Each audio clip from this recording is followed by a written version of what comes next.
Monsieur le Président de la République, par cet acte, vous avez encore une fois marqué votre foi en la jeunesse patriote et engagée de notre pays, ainsi que votre confiance à la haute administration. Certes, vous en suis éternellement reconnaissant, mais je mesure aussi le poids des responsabilités qui m'incombent. J'espère ne pas vous décevoir quand sonnera l'heure de votre appréciation de mon bilan. Par ailleurs, je voudrais remercier du fond du cœur le ministre des Infrastructures, des Transports terrestres et du Désenclavement, M. El Hadj Omar Youm, pour son soutien permanent et ses orientations déterminantes. J'associe à ces remerciements le secrétaire d'État au réseau ferroviaire, M. Maya Kamara, pour son accompagnement de tous les jours et ses conseils avisés. Je n'oublie pas aussi tous les membres du conseil d'administration, avec à sa tête la présidente Mme Seynabou Ndiéguène, dont le soutien ne m'a jamais fait défaut. Mesdames, Messieurs, parlant de bilan, il est temps de m'arrêter un peu sur le chemin parcouru au fil de ces 4 exaltantes années comme directeur général du Petit Train de banlieue SA, devenu les grands trains du Sénégal. Souvenons-nous qu'en 2016, au moment de notre arrivée, l'ex-PTB SA était confronté à des difficultés de toutes sortes, ainsi qu'à des contraintes majeures qu'il avait classées dans la catégorie 3 des entreprises. Nous nous demandions même comment assurer le transport des pèlerins lors du Magal de Touba, alors que la trésorerie faisait totalement défaut. Mais nous avons pu, avec le soutien constant de l'État du Sénégal et de toute la famille du chemin de fer, particulièrement mes agents et collaborateurs des grands trains du Sénégal, ex-PTB, relever plusieurs défis et obtenir des résultats plus que satisfaisants.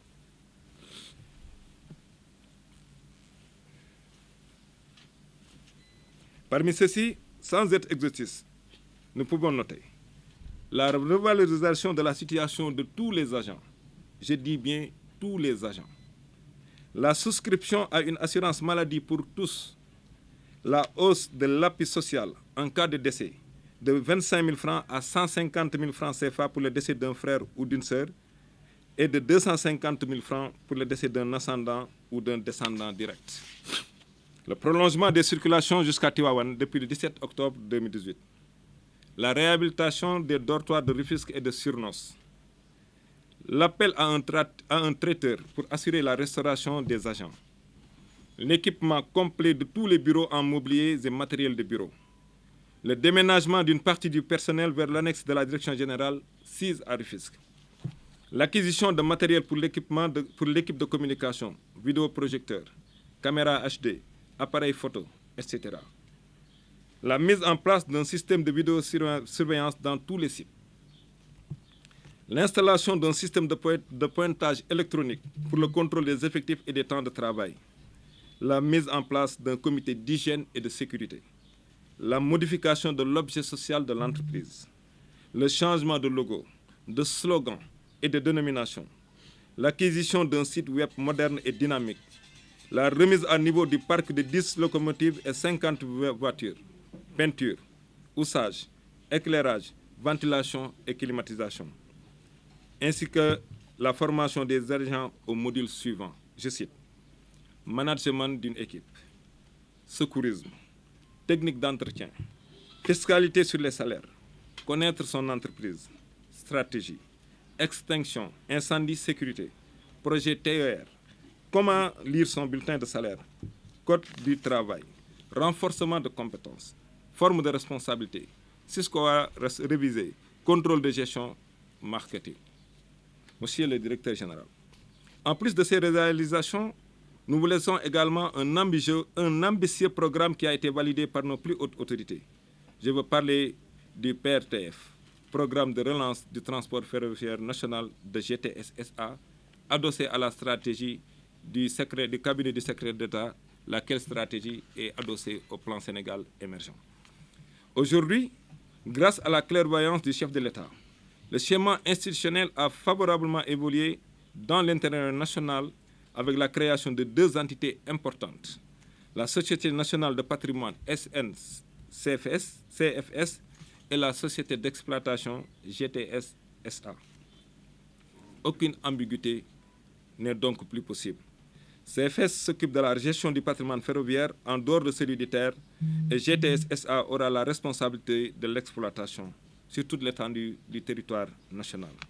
C'est dans ce cadre que GTS SA a été créé, suite à l'Assemblée générale extraordinaire tenue le 18 mars 2020 pour assurer l'exploitation et mettre en œuvre le PRTF autour de 3 axes stratégiques. Opérateur national de transport ferroviaire, opérateur de transport de fret, opérateur logisticien national. Le PRTF comporte 3 composantes. Une composante ferroviaire consistant à la réhabilitation de 209 km de voies, la construction de gares et haltes, l'acquisition de matériel roulant composé de 10 locomotives, 80 voitures, 100 wagons plats, 2 grues de relevage et des pièces de rechange, etc.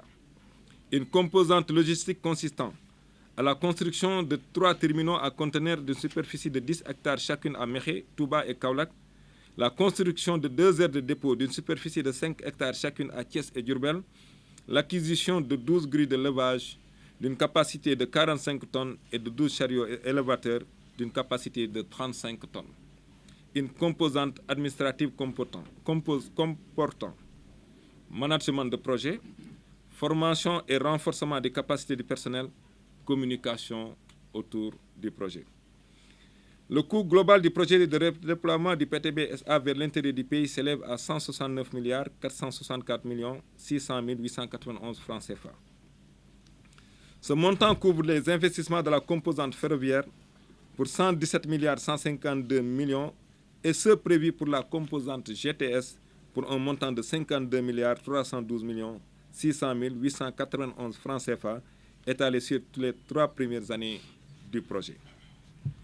Avec un personnel dont les potentialités sont avérées, GTS SA doit continuer d'imprimer sa marque parce que les études qui ont constitué sa base de projection prouvent à suffisance la pertinence du projet avec, je cite, une solution aux accidents, aux embouteillages, une solution durable par rapport à l'offre de transport insuffisante.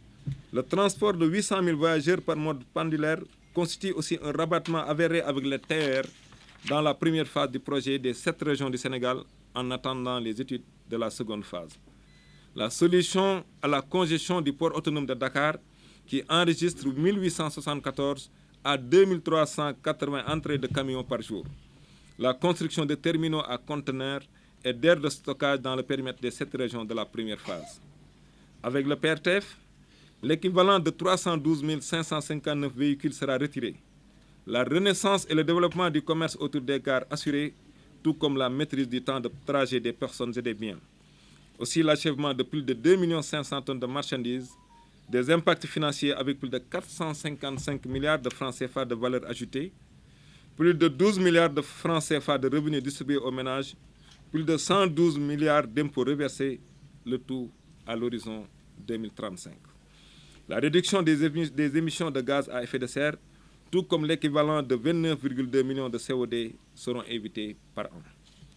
Sur le plan social, 67% de la population nationale pourrait être prise en charge, avec un impact réel sur le désenclavement, la création de plus de 700 emplois directs d'ici à l'horizon 2025-2026, le transport mensuel de plus de 800 000 voyageurs, l'équité sociale et territoriale, l'accès aux services sociaux de base, la réduction des accidents et l'aménagement optimal du territoire, entre autres des impacts réels que ce projet vise.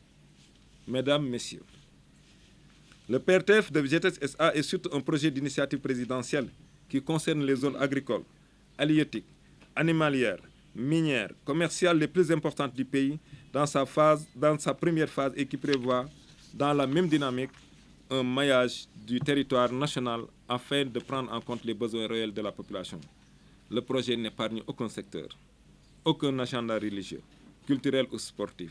Ces indicateurs de performance financière et économique sont plus que rassurants dans la quête d'émergence prônée. Une vente importante de 164 milliards de francs CFA, un TRI élevé de 16,72%, une ROUMI à 2,52% et le délai de récupération de l'investissement qui est de 6 ans. La CAF est tout aussi importante avec plus de 20 milliards pour dire que la traduction de cette vision du chef de l'État nous met en face d'un projet rentable, viable et solvable. chers agents de GTS SA, je veux maintenant m'adresser à vous. C'est une grande émotion que c'est avec une grande émotion que je vous salue respectueusement, avant de témoigner devant toute l'assurance, toute l'assistance que vous m'avez durant ces 4 dernières années apporté un soutien de tous les instants, avec abnégation et ardeur au travail. Dans les moments les plus difficiles de la vie de l'entreprise, notamment lors des travaux du train express régional, vous avez toujours montré votre détermination et votre engagement à assurer la pérennité de l'entreprise. Je voudrais donc remercier chacun d'entre vous et vous témoigner ma gratitude et ma reconnaissance éternelle. Dans la même logique, je voudrais humblement solliciter le pardon de tous ce que j'ai pu heurter ou offenser. De mon côté, j'accorde, du fond de mon cœur, une absolution totale à tous. Je ne vous dis pas adieu, mais un simple au revoir, car je me considère comme un membre à part entière de la famille cheminote, escalité, juge cheminot, magistrat cheminot. Les joies et les peines que nous avons partagées ou traversées ont scellé à jamais une fraternité à toutes épreuves. Les cheminots sont de grands travailleurs, de vrais combattants, de grands patriotes.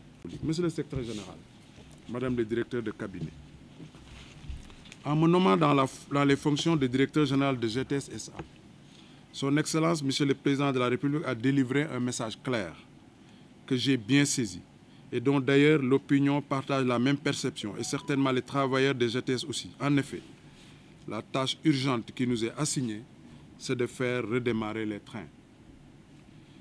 Je rappelle que les premiers rails posés dans l'AOF, Afrique occidentale française, datent de 1885. Et c'était sur l'axe Dakar-Saint-Louis, Saint-Louis étant alors la capitale de l'AF. Aujourd'hui, en 2020, aucun train de voyageurs du service public ne fonctionne. Dès lors, la nostalgie générale du train se comprend et suffit à faire de notre mission un sacerdoce.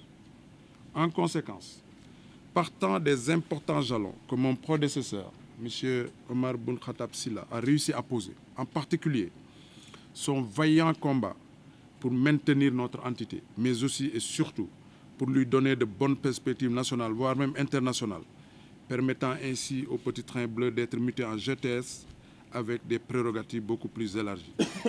Toutes mes félicitations, Monsieur le Directeur général. C'est ainsi donc que nous avons la lourde charge d'assurer le transport interurbain de voyageurs et le fret sur l'ensemble du territoire national. Sous ce rapport, les orientations du chef de l'État sont bien définies dans sa vision prospective au niveau des 5 axes universels où les services de mobilité collective occupent une place de choix. En outre, ces directives au Conseil des ministres constituent des axes qui devraient nous mener aux résultats escomptés. Pour cela, en synergie avec les travailleurs, autour du ministre des Infrastructures, des Transports terrestres et du désenclavement, M.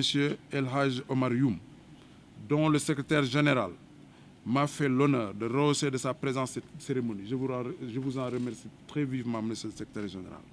Donc, autour de Monsieur le ministre et du secrétaire d'État aux transports ferroviaires, M. Mayassine Kamara, par ailleurs maire de Koungheul, dont la directrice de cabinet, ici présente, m'a déjà intégré dans le giron des grands enjeux ferroviaires.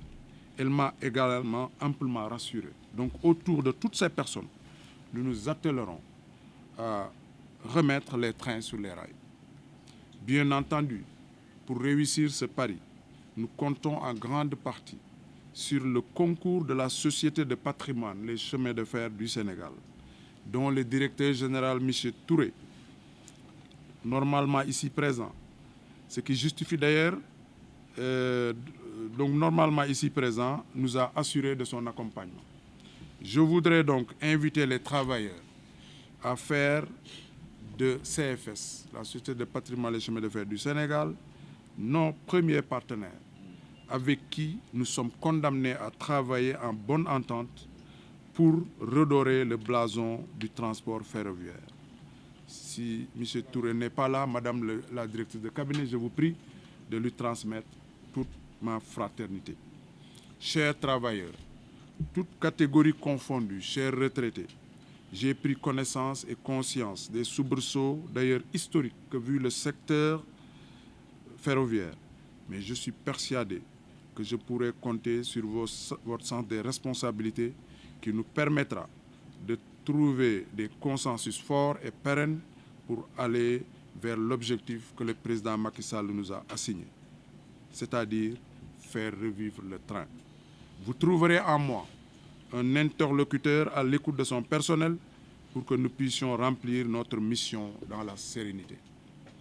Monsieur le secrétaire général, Madame la directrice de cabinet, Mesdames, Messieurs, je ne saurais terminer sans remercier ma famille, mes épouses, une au Sénégal, une en France, ma grande sœur ici présente qui m'a couvé depuis que je suis élève, ma fille, mes parents, nièces, neveux qui sont tous là, les populations de Ndofane dont je suis le maire, bien représenté avec comme symbole le doyen Bolindaw ici présent, Monsieur le ministre Mbagnick Ndiaye, mes soutiens politiques du mouvement démocratique pour le développement intégral du Sénégal, structure au service du président Macky Sall, mes amis et tous ceux qui ont bien voulu faire le déplacement.